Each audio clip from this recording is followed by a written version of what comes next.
김중건 장로님 외에 많은 분들이 하나님 앞에 감사의 예물을 올렸습니다. 우리 기도드리겠습니다. 하나님 아버지,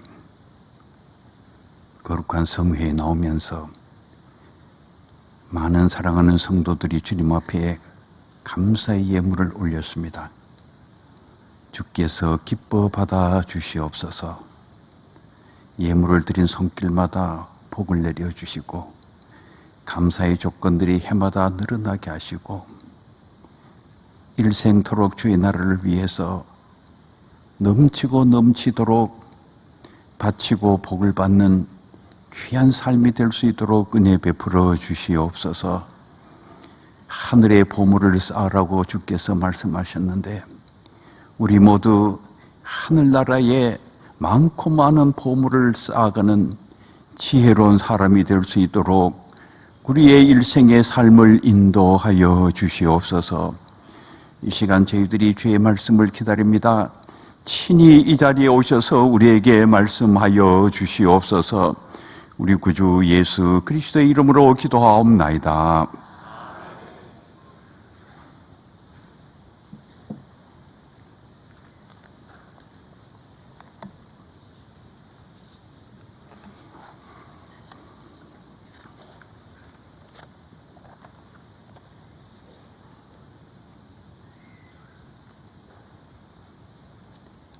이 어두운 세상을 바꾸어야 되는데 어떻게 바꾸어지는지를 먼저 여러분들에게 좀 말씀드리려고 합니다. 하나님의 말씀이 세상을 바꿉니다. 밤이 깊고 낮이 가까웠으니 그러므로 어둠의 일을 벗고 빛의 갑옷을 입자. 이 방탕아 어거스틴이 이 하나님의 말씀에 부딪히니까 변화가 일어나는 거예요. 성자 어거스틴으로 변화가 일어난 것입니다. 무엇이 사람을 바꾸느냐 하면은 하나님의 말씀이 사람을 바꿔요. 이 세상도 하나님의 말씀이 바꿉니다.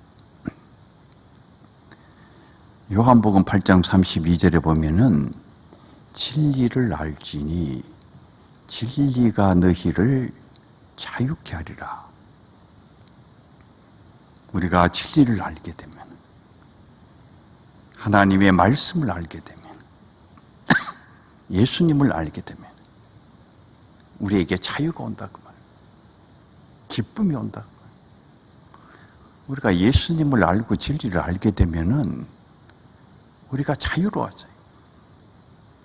우리를 얽매고 있는 그 모든 것에서부터 우리가 해방이 됩니다.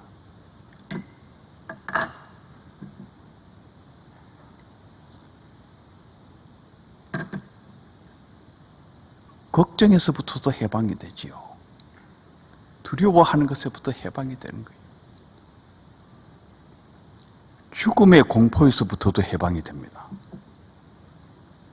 다른 어떤 것으로도 죽음의 공포에서 해방될 수가 없어요. 사람은 이 죽음의 쇠사슬이 묶고 있어요.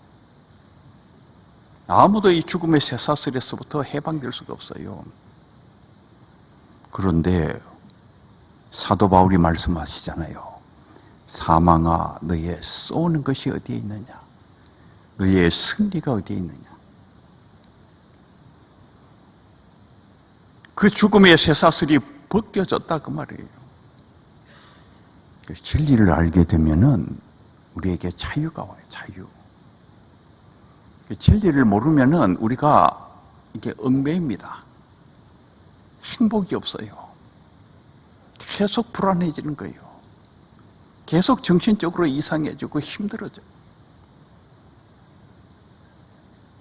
수고하고 무거운 짐진 자들아 다 내게로 오라. 내가 너희를 편히 쉬게 하리라.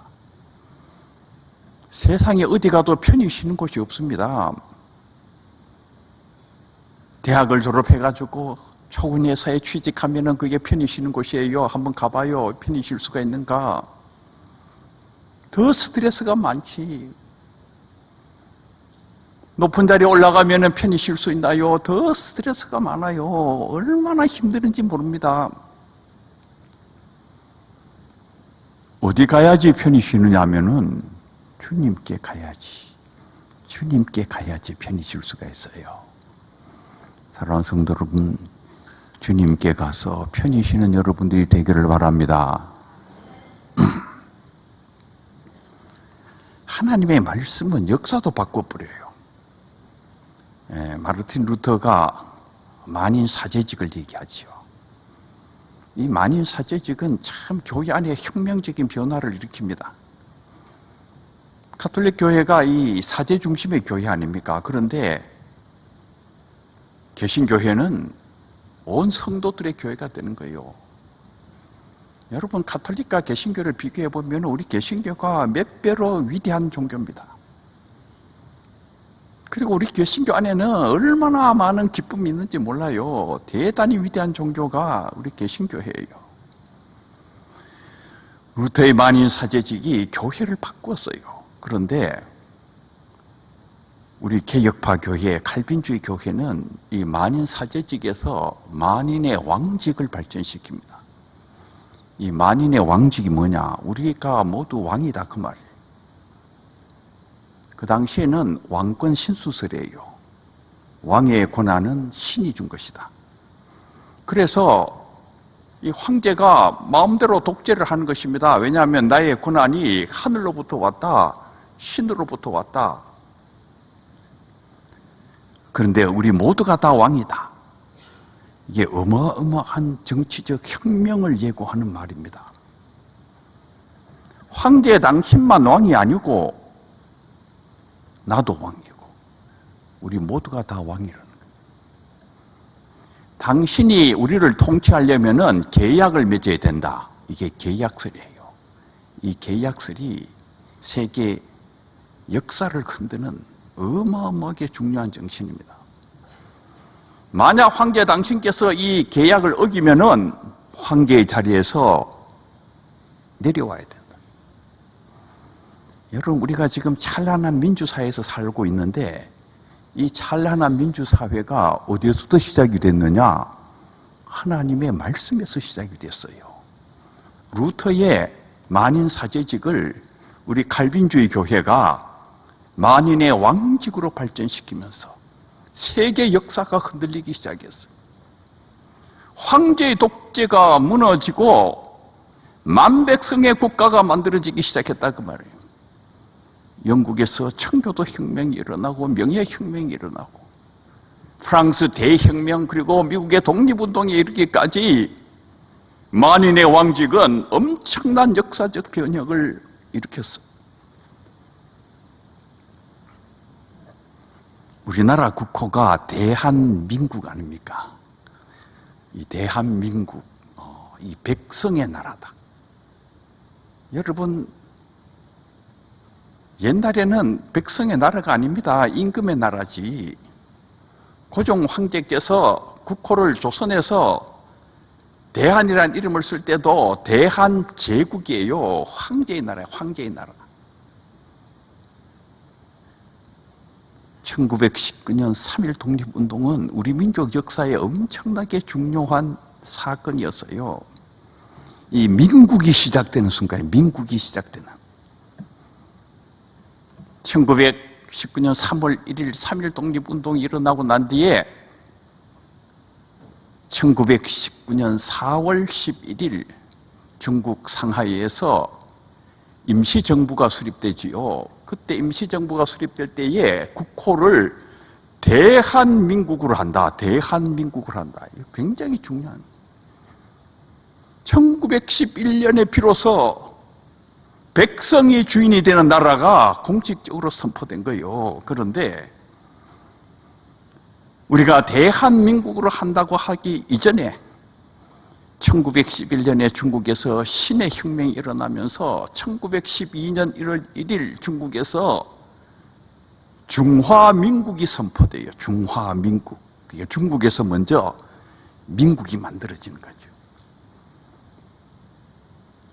아시아 역사에서 처음으로 민국이 탄생하는 순간에 1912년에 중국 땅에 중화민국이 만들어지고, 그리고 7년 뒤에 대한민국이 선포됐어요.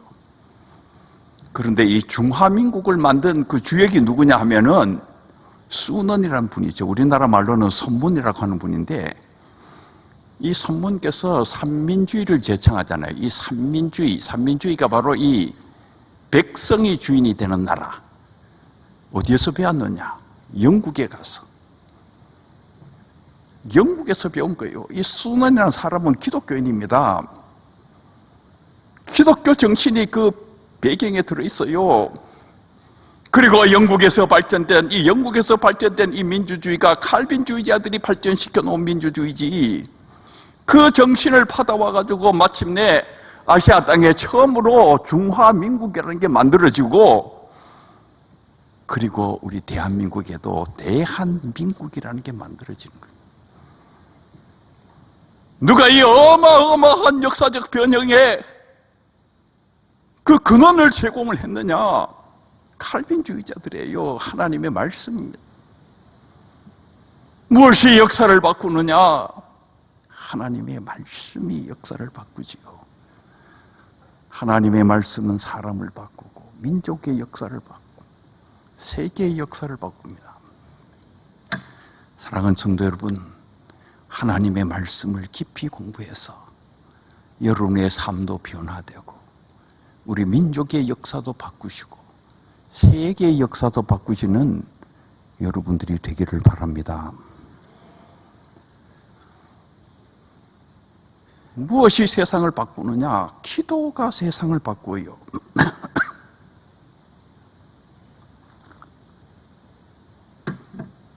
기도가 나의 운명도 바꾸고 민족의 운명도 바꾸고 세계 역사도 바꾸어요. 제가 한나의 기도를 얘기했잖아요.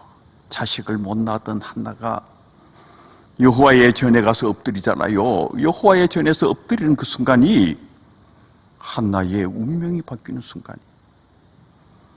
슬픈 운명이 기쁜 운명으로 바뀌어지는 그 결정적인 자리에 뭐가 있느냐? 기도가 있어요. 기도하는 나라는 절대로 망하지 않는다 그러잖아요. 이 기도가 운명을 바꿉니다. 히스기야 왕 시절에 산헤립의 군대가 쳐들어오잖아요. 아수르 왕 산헤립의 군대가 쳐들어옵니다. 예루살렘 주변의 성들을 다 함락시켜버려요. 그리고 예루살렘을 완전히 포위하잖아요. 그 산헤립 밑에 있는 랍사게라는 자가 나와가지고 밑에서 소리를 지르잖아요. 여호와가 너희를 구원한다는 그 히스기야의 거짓말을 듣지 말아라. 이 주변에 수많은 성들이 있었지만은 거기에 다 그들의 신들이 있었지만은 어느 신이 과연 그 성을 보호해 줬느냐? 다 우리에게 망하고 말았다. 빨리 항복하라는 거지요. 그때 이 히스기야가 어디로 갑니까? 여호와의 전으로 가는 거예요. 여호와의 전으로. 여호와의 전에 엎드리잖아요. 그날 밤에 여호와께서 천사를 보내서 이 산헤립의 군대에서 18만 5천 명을 쳐 죽이잖아요. 그리고 산헤립이 도망가게 되잖아요. 저는 이 히스기야와 유대의 마지막 임금 시드기야 임금이 늘 이렇게 비교가 돼요. 시드기야 임금은 결국 어떻게 됩니까? 자기가 보는 앞에서 왕자들이 다 죽임을 당하잖아요. 자기가 보는 앞에서 자기의 자기들이 다 죽는 거예요. 그리고 시드기야 임금은 어떻게 됩니까? 두 눈알이 뽑혀가지고 이 눈알이 다 뽑혀버려요. 그리고는 비참하게 포로로 끌려가잖아요. 이 히스기야와 시드기야 이렇게 비교해 보면은 참 이 극명하게 두 사람의 운명이 이게 달라요.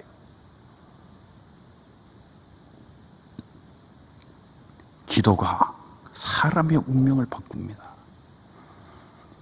기도가 민족의 운명도 바꾸고요. 기도가 나라를 살리지. 사랑하는 성도 여러분, 여러분 모두 기도의 사람이 되기를 바랍니다. 이 기도의 사람이 이 진짜 그리스도인들. 이게 기도가 얼마나 중요한지를 알지를 못하는 분들은 아직 진짜 이게 신앙이 깊은 분이 아니에요. 이 기도가 사람을 바꾸고 역사를 바꿔버려요. 기도하다 보면 기적이 막 일어나요. 세상에 어떻게 이런 일이 일어나나.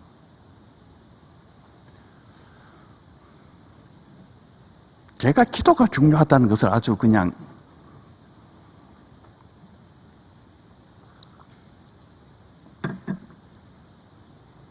체험적으로 알게 된 사건이, 제가 독일에 공부하러 갔을 때 이게 비자 문제가 생겼어요. 이 해외에 있는 사람에게 이 비자 문제가 제일 중요하잖아요. 비자 문제가 생겼는데 저도 모르는 사이에 그 독일 국회에서 뭐 법을 새로 하나 만들어가지고 그 법이 제게 적용이 되는 이런 문제가 발생을 했어요. 아무것도 모르고 저는 갔다가 안 된다는 거예요. 깜짝 놀랐지요. 왜 안 되느냐 물었더니 자기한테 묻지 말고 국회에 가서 물으래요. 제가 너무 그냥 망연자실해가지고 이렇게 가만히 서 있으니까 그 직원께서 그 자리에서 나오시더니 문을 이렇게 여시더니 저를 살짝 밀어가지고 문 밖으로 내보내버리시더라고요. 그리고 문을 닫아버린 거예요. 그렇게 밀려가지고 복도에 나왔는데 이게 기가 막힌 거예요. 이게 공부하러 독일까지 왔는데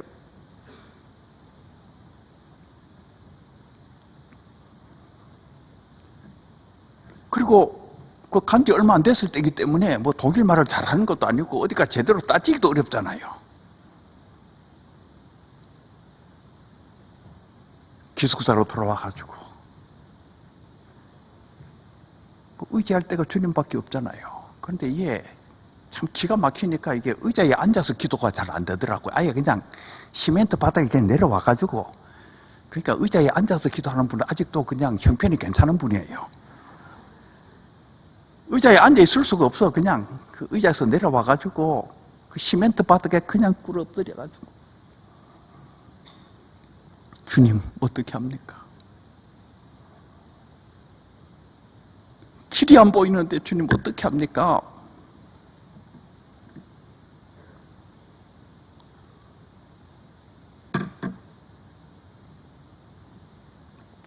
그런데요, 제가 그 법에 독일 전체에서 예외 1호입니다.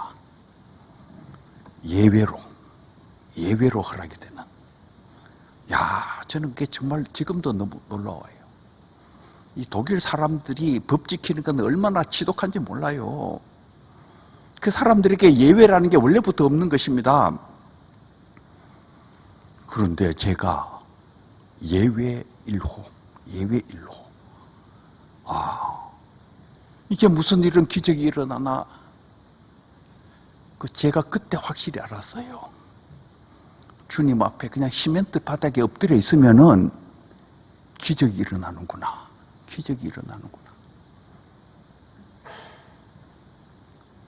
그렇다고 해가지고 내일부터 다 여기 엎드려 있지 마시고,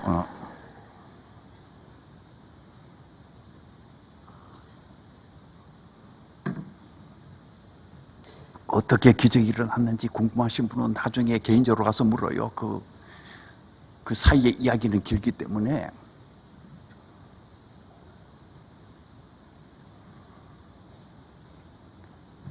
기쁨의 세계는 기도와 아주 이게 뗄래와 뗄 수 없이 깊이 연결되어 있어요. 저는 그때 그 경험을 하고 난 이후부터 학생들에게 기도의 중요성을 늘 얘기를 해요. 얘기를 해도 알아듣는 학생도 있지만은 끝까지 못 알아듣는 학생도 있어요. 그 못 알아듣는 학생은 결국 목회 실패하고, 이 목회하는 게 굉장히 어렵습니다. 여러분 생각에는 목회가 쉬울 것 같지만 이게 어마어마하게 힘들어요. 엄청나게 많은 돌발 사건들이 일어나고, 이게 그냥 되는 게 아니에요. 최근에 제가 저하고 비슷할 때 신학 공부를 하셨던 제 친구 목사들이 이제 많이 은퇴를 하십니다. 그래서 제가 그 은퇴식에 많이 가죠. 가서 설교하기도 하고 축사하기도 하고. 근데 제가 그 은퇴식에 가서 제가 아주 정확하게 발견한 게 있어요. 열심히 기도하던 분들이 거의 예외 없이 목회에 성공을 했어요. 이거 아주 참 놀랍더라고요. 기도하지 아니하고 뺀질뺀질한 양반들 성공한 사람 거의 없어요. 자기 나름대로는 되게 똑똑한데 목회하면 다 깨져, 다 깨져. 그 똑똑함으로 되는 게 아니더라고요.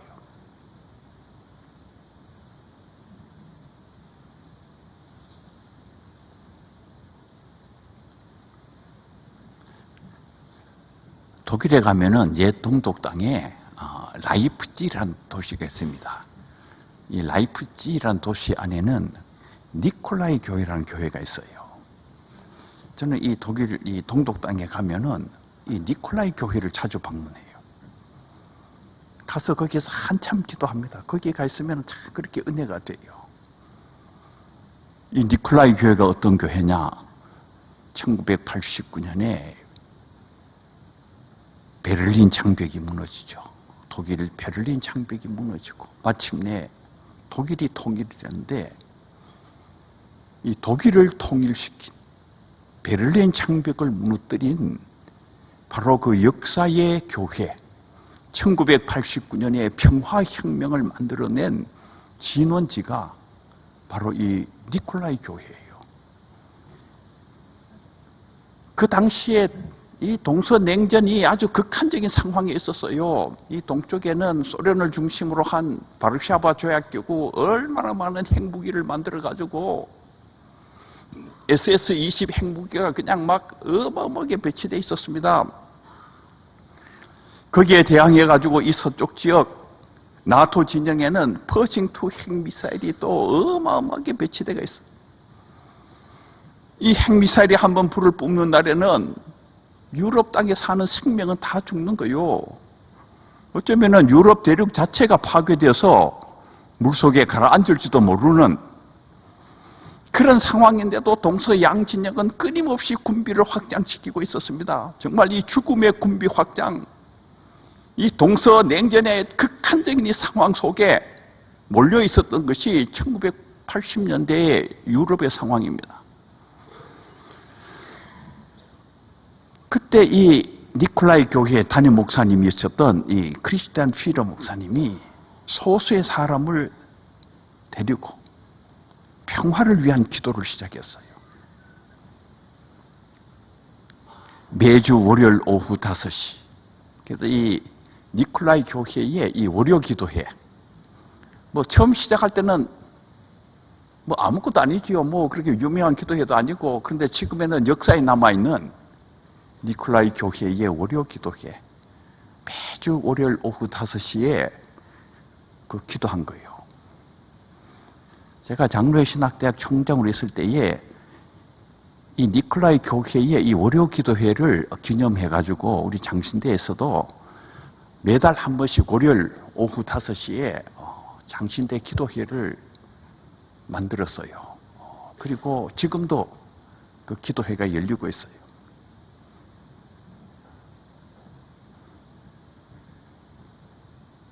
민족의 평화를 위해서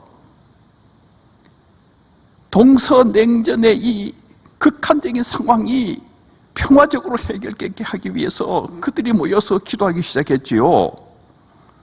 1년을 기도하고 2년을 기도하고 3년을 기도하고 3년을 기도했는데도 별 달라지는 게 없었습니다.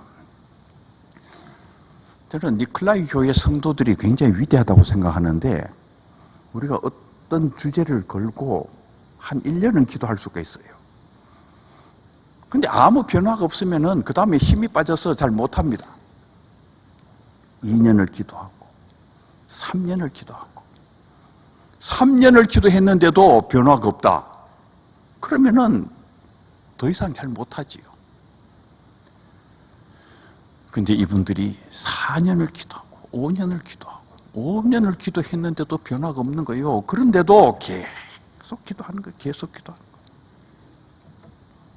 사랑하는 성도 여러분, 5년을 기도했는데도 아무런 변화가 없다.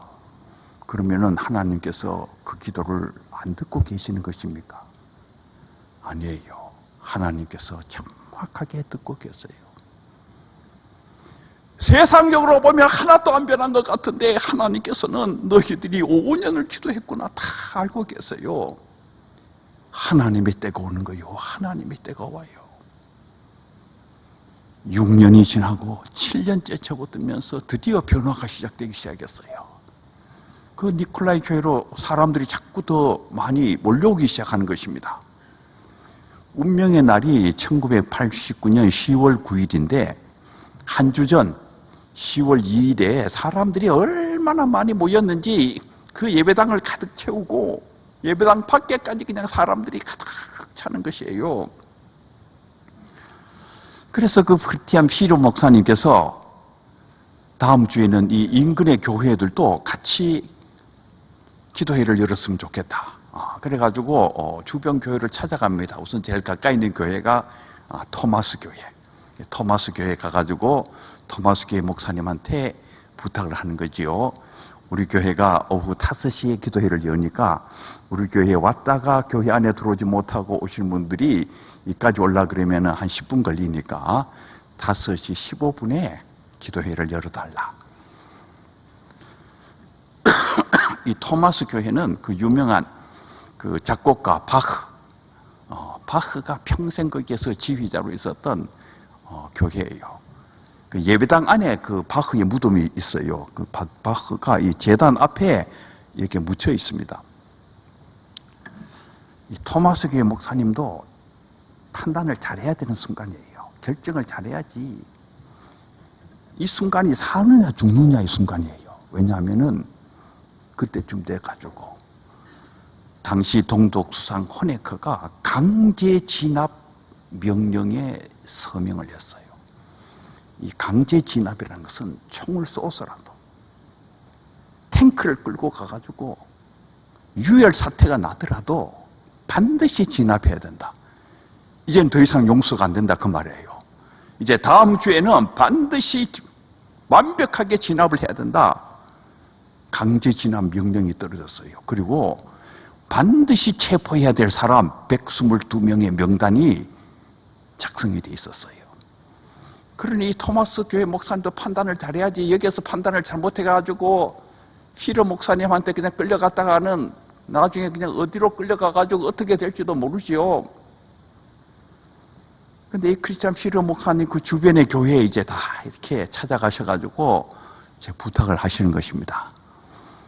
운명의 날이 1989년 10월 9일 우리 기도회를 마치고 사람들이 몰려 나오는데 이게 얼마나 많은 사람들이 몰려 나오는지 이 니콜라이 교회에서부터 칼막스 광장까지 전체를 그냥 가득 덮어버렸어요. 이 진압 책임자로 하셨던 에곤 크렌츠라는 분하고 하켄베르크라는 분이 그걸 보고 너무 놀라는 거예요. 이제 반드시 진압을 해야 되는데 사람이 막 너무 많은 거 인산이 낸 거예요. 그래서 두 분이 의논을 하잖아요. 어떻게 했으면 좋을까? 이 순간이 운명의 순간이에요. 그런데 이 두 분이 의논한 결과 공산당 서기장 호네커의 명령을 듣지 않기로 결정을 하는 거예요. 이 공산당 서기장의 명령이 떨어졌는데 듣지 않으면 어떻게 되는 것입니까? 나중에 어디로 끌려가가지고 어떻게 죽을지도 몰라요. 그런데 공산당 서기장의 명령을 듣지 않기로 결정을 하는 거예요. 그로부터 3주 뒤 1989년 10월 30일 기도회를 마치고 사람들이 나오는데 얼마나 많은 사람들이 나오는지 그때 경찰이 공식적으로 발표한 숫자가 30만 명이었어요. 30만 명.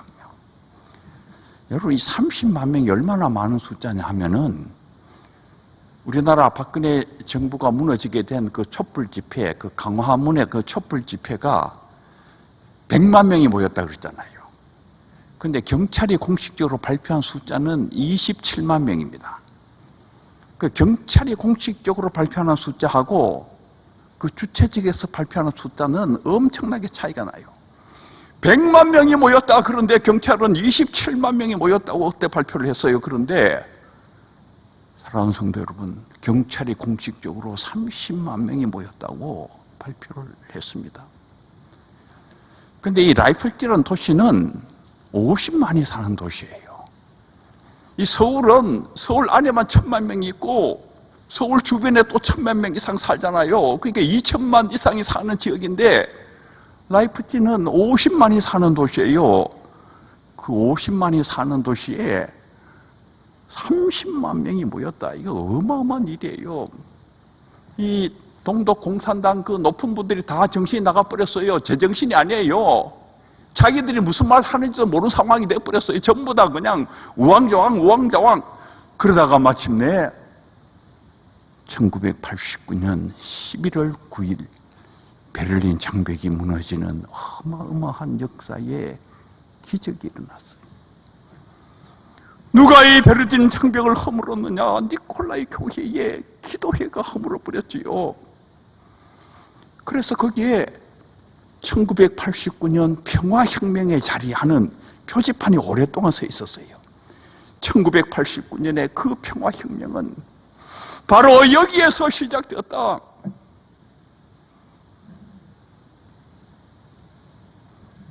기도가 민족의 역사를 바꿔버려요. 저는 늘 그런 생각을 해요. 우리 한국의 니콜라이 교회가 어느 교회가 될까? 사랑하는 성도 여러분, 이 약수교회가 한국의 니콜라이 교회가 되기를 바랍니다. 그 니콜라이 교회의 그 규모가 지금 요 약수교회만 해요. 그 니콜라이 교회가 대단히 큰 교회가 아닙니다. 오히려 약수교회가 조금 작다 그런 느낌이 옵니다. 여러분 교회보다도 조금 작은 교회.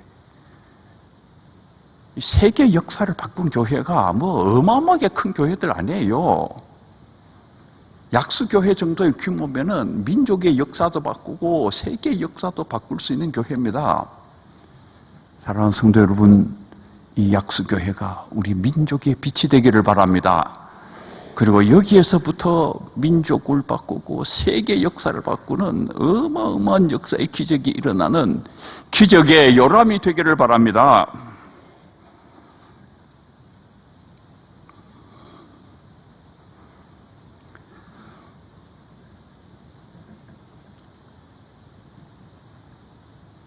최근에 이 유엔에서 넬슨 만델라의 그 어떤 기념하는 그 상을 하나 세웠어요. 넬슨 만델라는 남아프리카 공화국의 대통령이셨잖아요. 흑인 대통령. 이 넬슨 만델라는 흑백 차별 철폐를 위해 가지고 어두운 역사 속에 들어가셨다가 27년 6개월을 감옥에 계셨어요. 근데 마침내 남아프리카 공화국의 역사를 바꾸시고 남아프리카 공화국의 최초의 흑인 대통령으로 등장한 참 세계의 위대한 인물입니다. 이 넬슨 만델라가 세상을 떠날 때에 보니까 막 세계의 방송이 다 와가지고 중계방송을 하더라고요. 미국의 CNN, 영국의 BBC, 독일의 ARD, ZDF 전부 다 와가지고 막 그냥 중계방송을 다 하고 있는 거예요.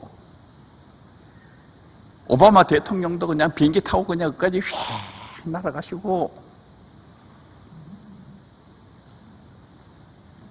인류의 위대한 스승입니다. 이 넬슨 만델라는 이 백인들이 유색 인종들을 좀 이렇게 경멸하잖아요.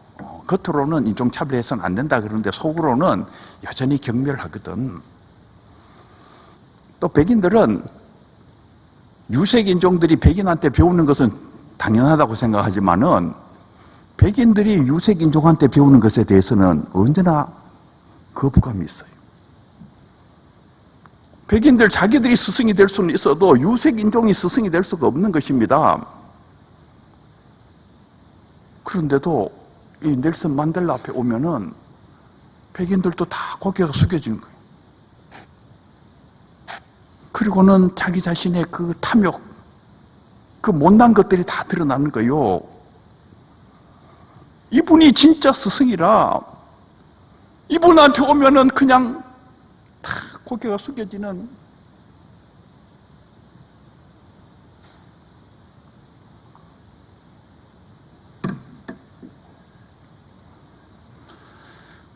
제가 어느 날 BBC 방송을 이렇게 보다가 아주 감격적인 순간을 봤어요. 그 영국에서 그 넬슨 만델라 동상 제막식을 하더라고요. 거기에 만델라 대통령이 거기 와 계시고, 그런데 그때 영국 수상이셨던 고든 브라운이라는 분이 나오셔가지고 연설을 하시는데, 이렇게 연설을 하세요. 만델라 당신께서 감옥에 계실 때에, 이 만델라가 27년 이상 감옥에 계셨으니 진짜 오래 계셨지요. 근데 만델라 당신께서 감옥에 계실 때에 우리 모든 영국 사람들이 당신을 위해서 싸웠습니다. 그 고든 브라운이 그렇게 연설을 하더라고요. 만델라 당신께서 감옥에 계실 때에 우리 모든 영국 사람들이 당신을 위해서 싸웠습니다. 저는 그 고든 브라운의 그 연설이 이 가슴을 뚫고 들어왔어요. 그렇구나. 그 감옥에 잡혀있는 만델라가 무슨 힘이 있습니까? 남아프리카 공화국의 독재자들이 쥐도 새도 모르게 만델라를 죽일 수가 있지. 그런데 만델라를 왜 죽이지 못했을까요? 모든 영국 사람들이 나와서 만델라를 죽여서는 안 된다. 만델라를 죽이지 말라. 만델라를 석방하라. 모든 영국 사람들이 나와가지고 만델라를 석방하라고 소리를 지르는 거예요. 영국 사람들만 소리를 지릅니까? 전 세계 사람들이 만델라를 석방해라. 만델라를 석방해라. 만델라를 죽여서는 안 된다. 그러니까 남아프리카 공화국의 독재자들이 만델라를 죽일 수가 없었어요.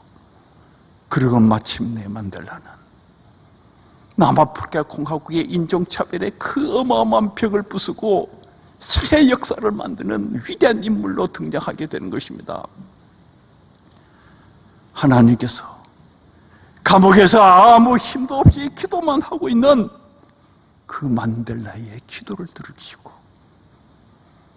영국 사람을 불러일으키시고 세계 사람들을 불러일으키시는 것입니다. 만델라를 죽여서는 안 된다. 만델라를 죽이지 마라.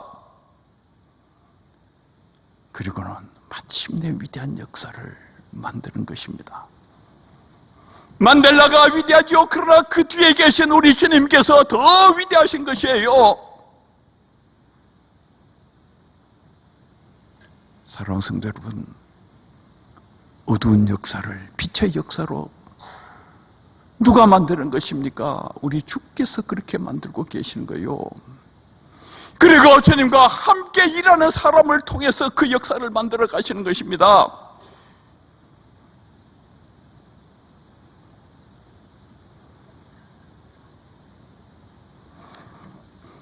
사도행전 12장에 보면 참 재미있는 이야기가 나오는데 헤롯이 베드로를 이제 처형시키려고 그래요. 6월절이 지나면은 베드로를 사람 앞으로 끌어내서 베드로를 죽이려고 하는.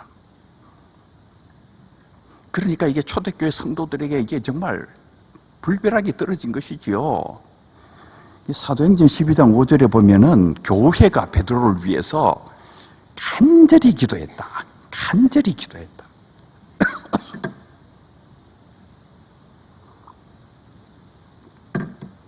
베드로를 위해서 간절히 기도하는 거예요. 그런데 정말 기적 같은 일이 일어나는 거예요. 주의 천사가 와서 베드로를 구원해내는 것입니다. 베드로를 툭툭 치면서 일어나거라. 베드로를 묶고 있던 쇠사슬이 풀리잖아요. 베드로는 어디로 가는지도 모르고 이제 그냥 따라가는 것입니다. 첫 번째 초소를 지나고 두 번째 초소를 지나고 거리에 나왔을 때 그제서야 비로소 베드로가 자기에게 일어난 일을 알게 된 것이에요. 참으로 이제야 알겠다. 주께서 주의 천사를 보내셔서 헤롯의 손에서 그리고 유대 백성이 꾸민 모든 음모에서부터 나를 건져주셨구나. 기도했어야 베드로가 하나님께서 자기를 건져주신 걸 알아요. 참 저도 그런 경험들을 자주 하는데 그 일이 일어날 때는 그게 뭔지도 몰라요. 그냥 뭐 정신없이 가는데 어느 시점에 가서 생각해 보면은 하나님께서 나를 건지시기 위해서 이렇게 역사를 하셨구나. 그제서야 정신이 드는 거예요. 이 베드로도 지금 마찬가지예요. 그냥 정신없이 따라 나왔는데 길에 나와서 보니까 하나님께서 나를 건져주시기 위해서 이런 일을 하셨구나. 이제 베드로가 어디로 가야 될까 하고 생각하다가 이제 요한의 어머니 마리아의 집으로 가잖아요. 마리아의 집에 지금 성도들이 모여서 또 많은 성도들이 모여서 베드로를 위해서 간절히 이제 기도를 하고 있는 것입니다. 베드로가 그 마리아의 집에 가가지고 이제 문을 두드리는데 여종이 나와가지고 누구세요? 하고 보니까 베드로가 와 있는 거예요. 베드로가. 그러니까 이 여종이 얼마나 놀랐겠어요. 베드로가 살아서 오셨구나. 베드로께서 살아서 오셨구나. 너무 놀래가지고 이 대문부터 열어줘야 되는데 너무 놀래가지고 대문도 안 열어주고 그냥 뛰어 들어가가지고 베드로가 오셨다. 베드로가 살아서 오셨다. 그러고 소리를 지르고 들어가 버린 거예요. 들어갔는데 거기에 열심히 기도하시던 분들께서 그 반응이 재밌어요. 이 여종 보고 너 미쳤구나. 너 미쳤구나. 기도하면 이런 기적이 일어난 줄도 모르고 지금 여종 보고 너 미쳤지. 그리고 또 딴 사람 하는 말은 베드로의 일 네가 있냐. 너 환상 본 거겠지. 베드로 천사 본 거 아니야? 지금 이렇게 지금 이 반응을 하는 거예요. 여러분 간절히 기도하면은 꿈 같은 일이 일어나요. 꿈 같은 일. 이게 정상적으로 이해가 잘 안 되는 진짜 꿈 같은 일이에요. 꿈 같은 일. 사랑하는 성도 여러분, 여러분 모두 꿈 같은 일을 경험하는 그런 분들이 되기를 바랍니다. 그리고 이 약수교회도, 이 교회 역사에도 꿈 같은 일을 경험해야지 이게 진짜 성령의 역사하는 교회예요. 이 약수교회 전체가 꿈 같은 일을 경험하는, 꿈 같은 일을 경험하고 또 꿈 같은 일을 경험하는 성령의 교회가 되기를 바랍니다.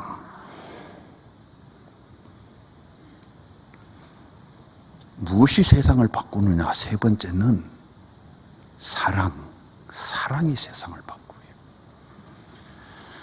이 마귀는 다른 건 다 이기지만 사랑을 이기지 못합니다. 왜 사랑을 못 이기느냐 하면은 요한 1서 4장 8절에 보면은 하나님이 사랑이시다 이렇게 돼 있어요.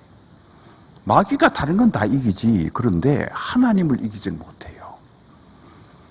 우리가 사랑을 하면은 하나님께서 사랑이시기 때문에 이 사랑 속에는 하나님의 영이 역사하고 있기 때문에 마귀가 이기질 못해요. 여러 교회에서 보면은 이제 교회 분쟁이 있는 교회들이 많아요. 그래서 어떤 분이 이제 꾀를 내가지고 상대편을 이기기 위해 가지고 이 정도 하면은 저 사람들을 그냥 콱 잡을 수가 있다 해가지고 계획을 딱 세워가지고 딱 나가보면은 저쪽 사람들께서는 이 사람은 저쪽 사람을 이제 마귀라고 생각하죠. 근데 그쪽 마귀 편 쪽의 사람들은 그걸 또 완전히 그냥 사로잡는 또 더 위대한 그 꾀를 내가지고 콱 잡아버리는 거예요. 이거 해결이 안 됩니다. 엄청나게 그냥 똑똑한 계획을 세웠는데 상대방은 나보다도 더 똑똑한 계획을 세워가지고 나를 그냥 확 잡아버려.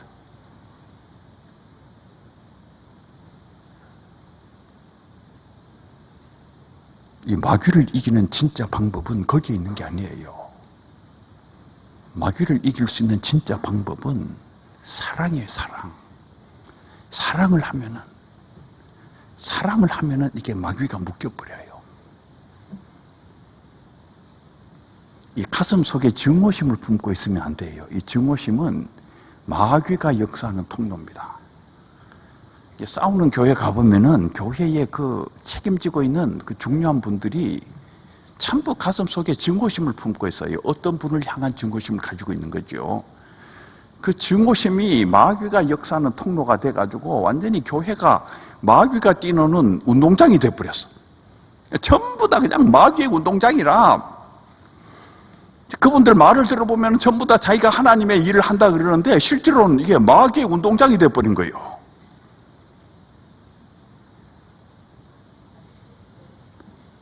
집에서도 마찬가지입니다.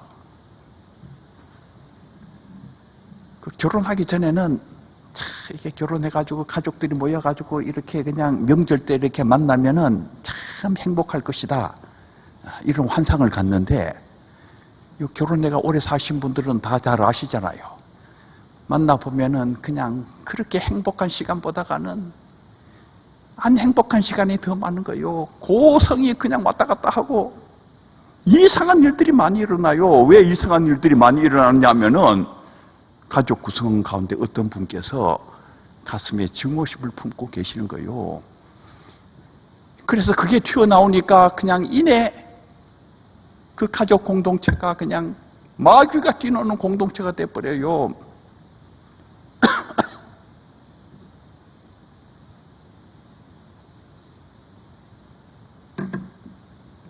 행복하지가 않지, 괴롭지, 만나면은 그냥 지옥을 경험하지,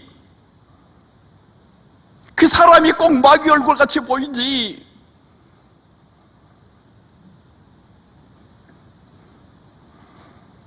어떻게 해야 되느냐 하면은 가슴에 그리스도의 사랑을 품어야 돼요. 사랑을 품어야 돼.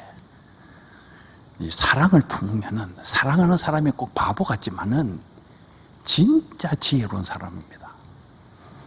사랑을 하면은 마귀가 묶여버려요. 마귀가 사랑을 이기지 못해. 절대로 사랑을 이기지 못합니다. 사랑하는 성도 여러분, 여러분 가슴 속에 사랑을 품으시기를 바랍니다. 가정에 있는 마귀도 쫓아내고, 교회에 있는 마귀도 쫓아내고, 지역사회에 있는 마귀도 쫓아내고, 그 마귀를 쫓아내는 방법이 뭐냐 하면은 가슴에 그리스도의 사랑을 품는 거예요. 쉽습니다. 해보면은. 어떤 분은 저 인간을 어떻게 사랑할 수가 있어요? 꿈에도 보기 싫은 저 인간 저거. 되게 어려운 것 같은데 안 어렵더라고. 해보니까 쉬워요. 가슴에 그리스도의 사랑을 품는 게 어려운 일이 아니더라고요. 그리스도의 사랑을 품고 만나보면 좀 있으면은 나하고 친구가 돼. 세상에 이렇게 좋은 친구가 있나, 그런 느낌이 자꾸 와요. 그리스도의 사랑을 품고 성령이 역사하는 놀라운 그 역사를 경험하시는 여러분 모두가 되기를 바랍니다. 이 사랑하는 것이 행복의 지름길이에요.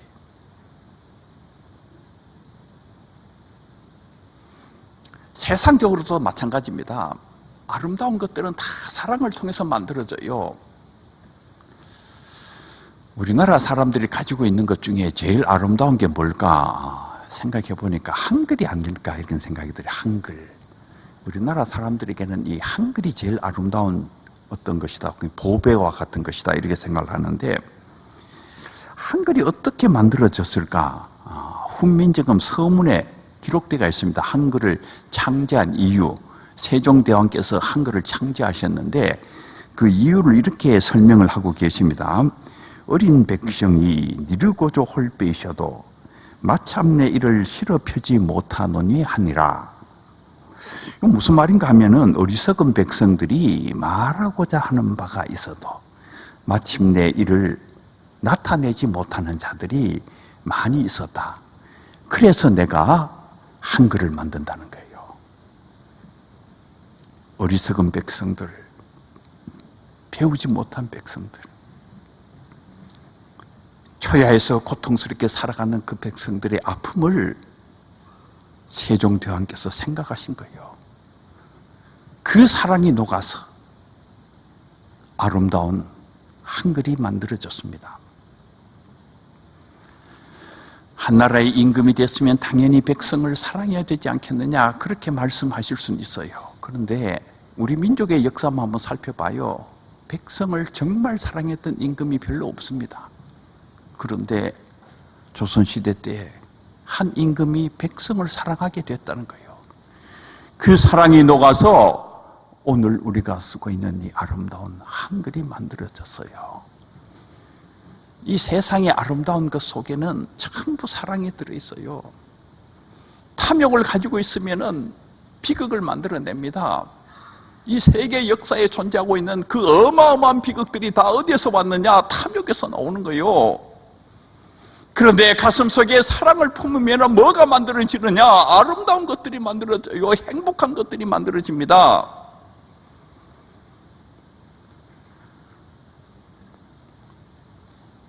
제가 2007년에 동아일보를 보다가 동아일보의 그 한 면을 그냥 쫙 전체를 해가지고 빌 게이츠 재단에 관한 이야기가 적혀 있더라고요. 그런데 제목이 아주 재밌어요. 유엔도 하지 못하고 국가도 하지 못하던 일을 게이츠 재단에서 했다는 거예요. 그 내용을 보니까 2000년부터 2006년까지 게이츠 재단에서 백신 사업을 했답니다. 풍토병, 결핵, 말라리아 이런 것들을 퇴치하기 위해서 백신 사업을 했는데 이 백신 사업 하나만으로도 최소한 가장 적게 잡아도 전 세계적으로 70만 명 이상의 생명을 살려냈다는 거예요. 이 풍토병 같은 거는 어떤 지역에 국한된 병이기 때문에 제약회사에서 약을 잘 안 만들어요. 약 만드는데 돈이 많이 들어가는데 그 제3세계 사람들이 돈도 없잖아요. 그러니 이게 뭐 본전도 안 나오니까 안 만드는 것입니다. 그런데 게이츠 재단에서 연구하기 위해서 약을 만드니까 그 풍토병으로 죽어가던 사람들이 살아나는 거예요.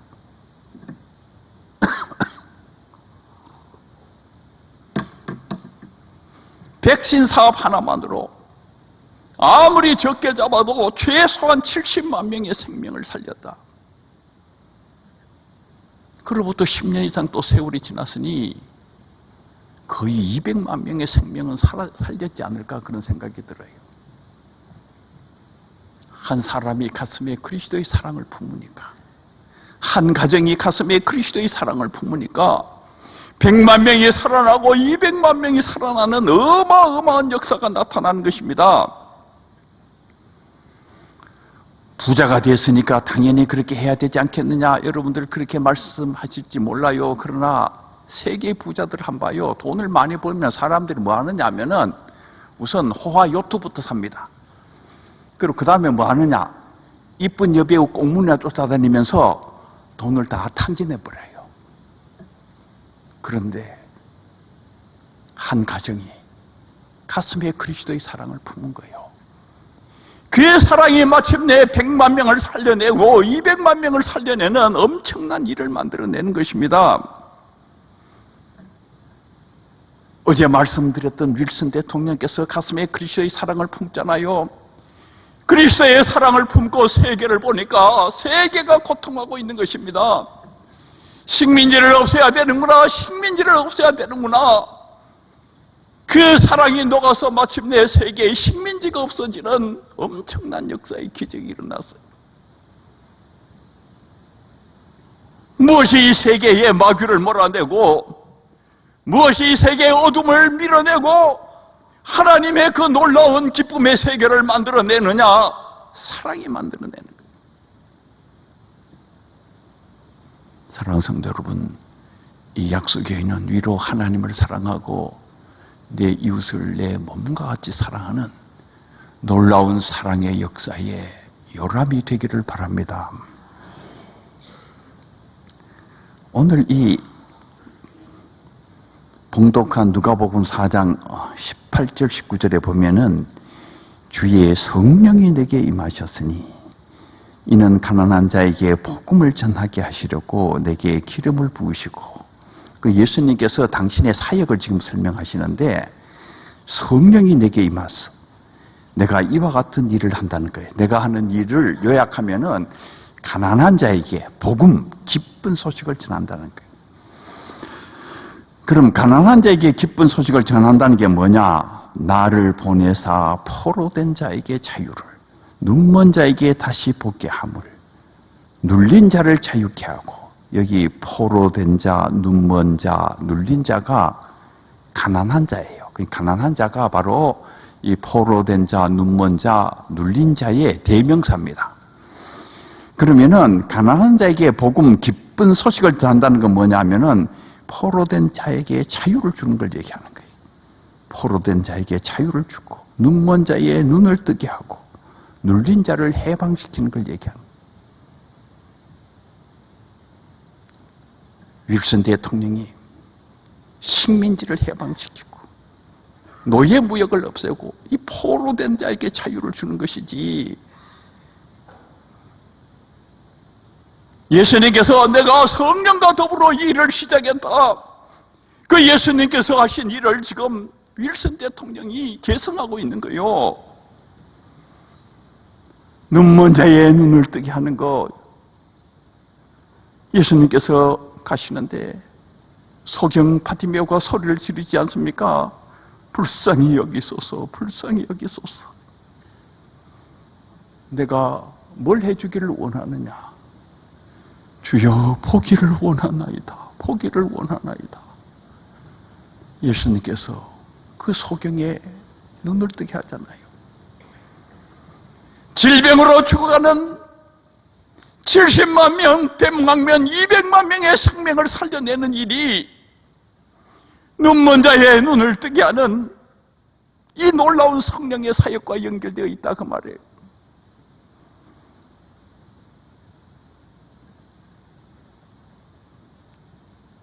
눌린 자를 자유롭게 하고, 20세기의 위대한 인물 가운데 마르틴 루터 킹 목사님 분이 계시지요. 참 이 킹 목사님 분은 참 위대한 분이에요. 미국의 그 공휴일은 대개 이 기독교 관련되어 있는 명절들이잖아요. 성탄절, 뭐 부활절, 추수감사절. 그런데 마르틴 루터 킹 목사님 기념일이 있어요. 1월 셋째 주 월요일이 마르틴 루터 킹 목사님을 기념하는 공휴일입니다. 미국 사람들에게 이렇게 여론조사를 해보면은 미국 역사상 가장 위대한 인물이 누구냐?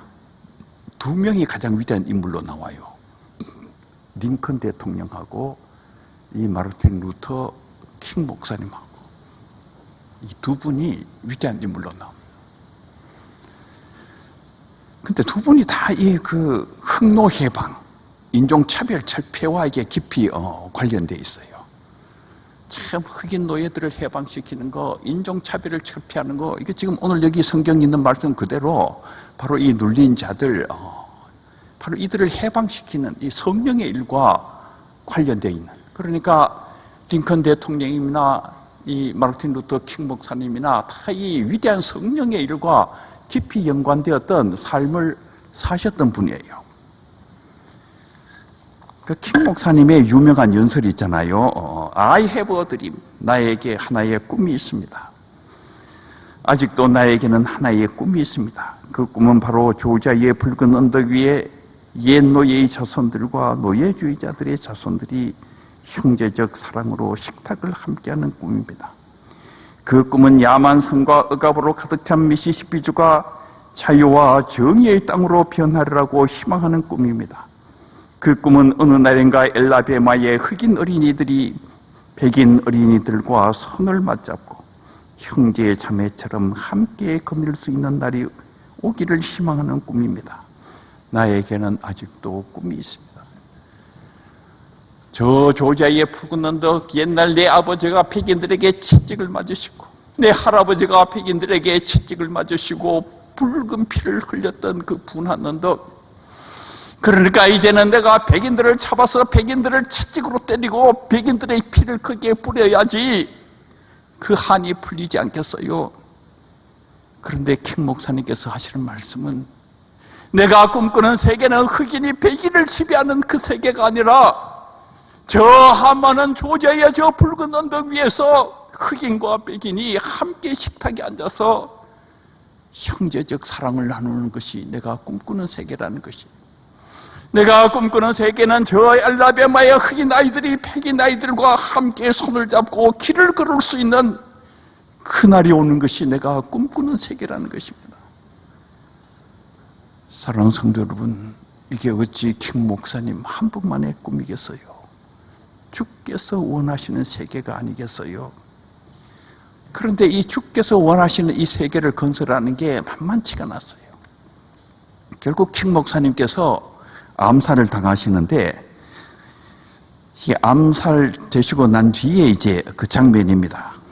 2마리 노새가 끄는 마차가 킹 목사님의 유해를 싣고 애틀랜타의 흑인 묘지로 향하고 있었습니다. 무려 20만 명이나 되는 사람이 뒤를 따르고 있었습니다.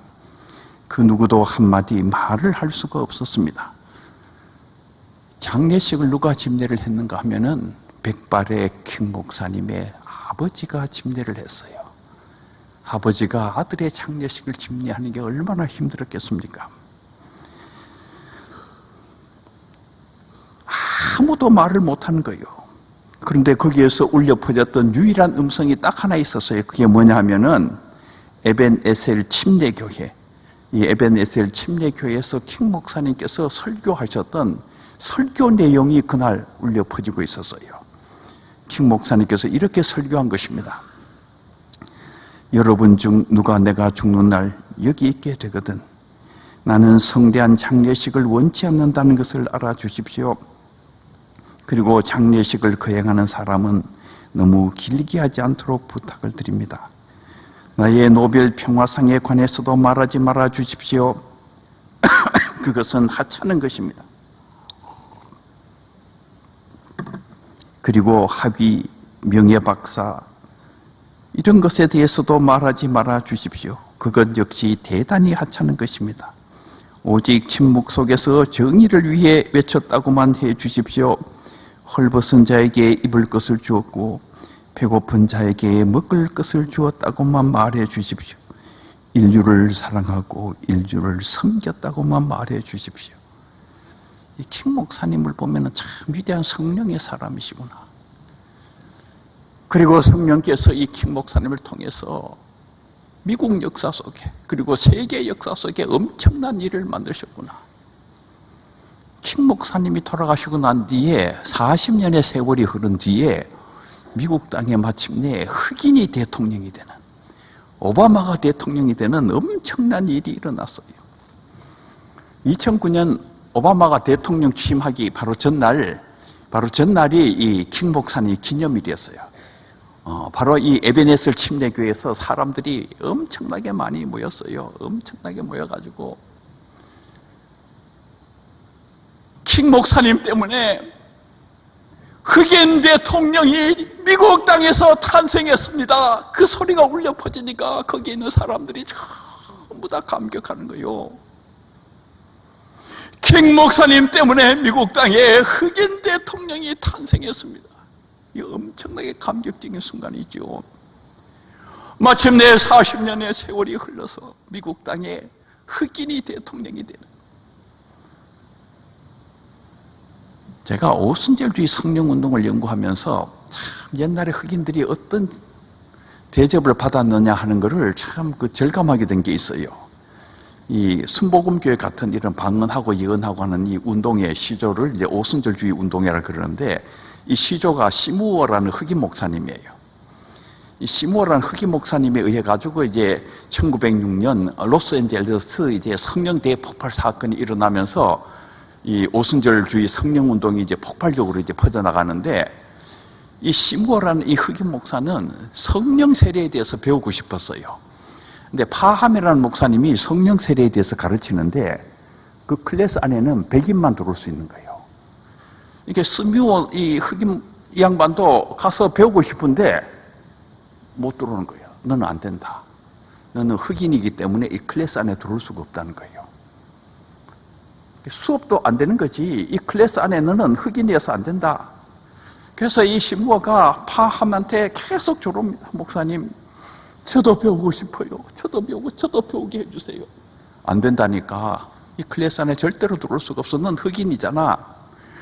그래서 배울 수 있도록 해주세요. 어떻게든 배워줄 수 있도록 해주세요.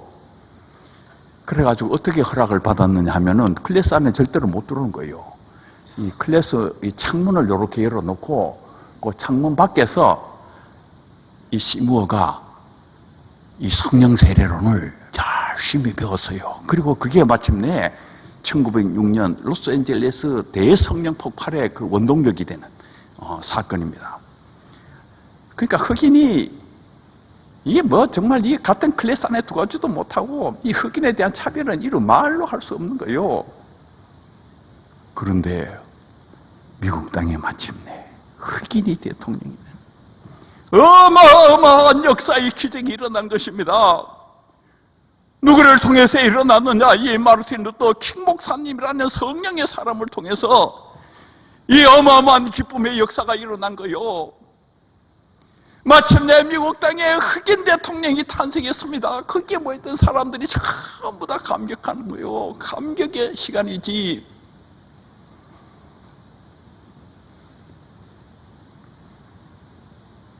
사랑하는 성도 여러분, 예수님이 계신 곳에 기쁨이 있어요.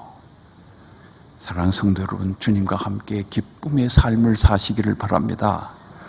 여러분들의 가정에 주님을 모시면 여러분의 가정이 기쁨으로 가득 차게 되어 있어요. 이 약수교회에 주님을 모시면은 이 약수교회 전체가 기뻐지는 거예요. 사랑하는 성도 여러분, 이 세상은 어둡잖아요. 어둠이 가득 차고 불의가 가득 차 있어요. 주님과 함께 나가서 세상을 밝히시는 여러분들이 되기를 바랍니다. 어둠을 기쁨으로 만드시는 위대한 성령의 일꾼들이 다 되시기를 바랍니다.